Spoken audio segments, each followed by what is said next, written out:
Sveika, Lot! Kad esi darbiniekam izveidojis kontakartiņu, tad ir laiks veidot darba līguma ierakstu, kuru var izveidot no kontakartiņas.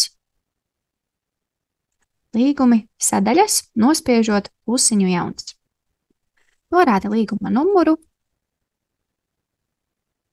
amatu, kuru ir iespējams izvēlēties no saraksta, un meklēt pēc nosaukuma vai koda.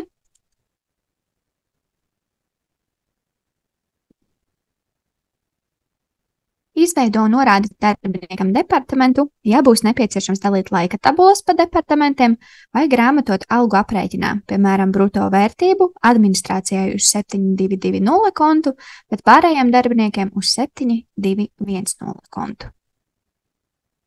Pēc tam norāda līguma datumu un līgums no datumu, jeb to, kad darbinieks sāks strādāt.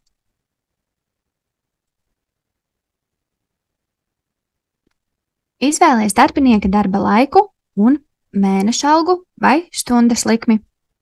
Ņem vērā, lai izveidotos algas aprēķins SUM un 5D40HS darba laikam ir jānorāda stundas likme, bet pārējiem mēneša alga.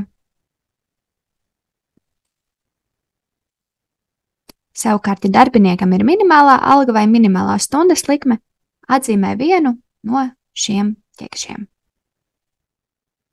Ja darbinieks EDS sistēmā ir atzīmējis, lai viņam piemēro 23% IIN likmi, tad to var iestatīt modulī algas, darba līgumi, atverot konkrēto darba līguma ierakstu un vērtības sadaļā atzīmējot komponenti, piemēro 23% IIN likmi. Vērtībā norādi 1 un norādi no datuma.